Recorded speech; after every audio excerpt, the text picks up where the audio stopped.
You are looking at a protest ahead of star college swimmer Riley Gaines' appearance at the University of Pittsburgh earlier this week, rallying to save women's sports. Students, faculty, and alumni attempted to cancel her event, claiming it was threatening trans lives. Seems like all the progress women have made fighting for their rights is slowly being undone. Even NPR seems to have it out for women.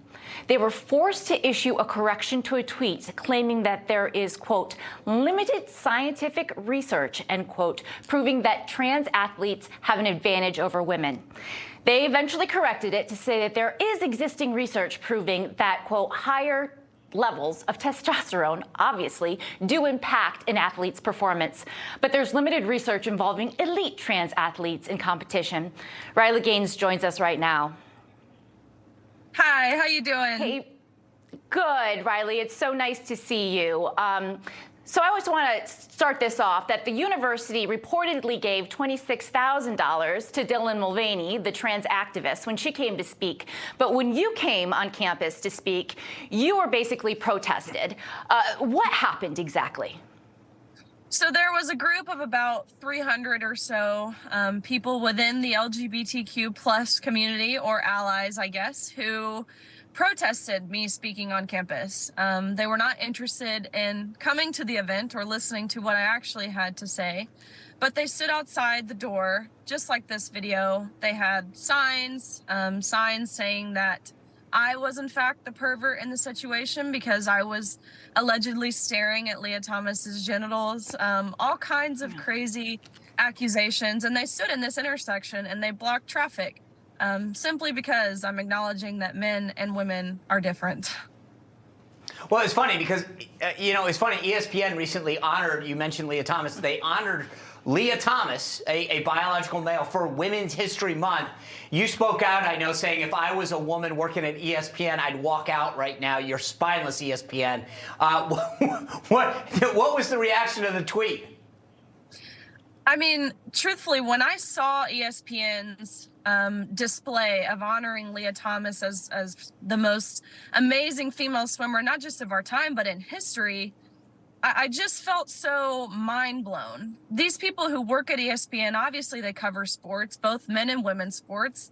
They know the differences between men and women. They cover it all the time.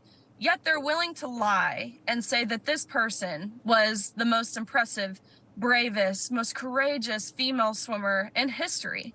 It feels like they're doing this in the disguise of being inclusive and progressive, but in reality, this is not inclusive. This is exclusive to the very female athletes that Title IX was created to protect. And it's not progressive because this is taking us back, again, 51 years to before, when Title IX wasn't enacted yet. And so it blows my mind how they're willing to lie and virtue signal, with female athletes being the collateral damage.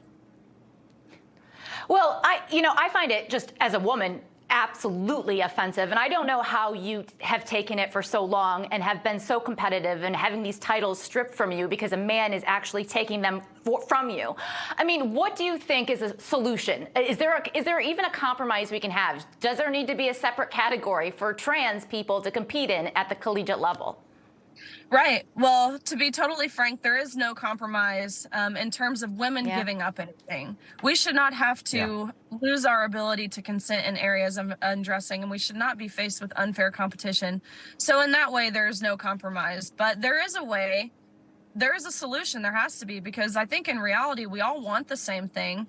We all want to be able to play fair and safe. And so how can we reach that solution? And I think having a trans league, it might not be the most fiscally able thing, or it might not generate a lot of revenue, and it might not have a lot of people playing.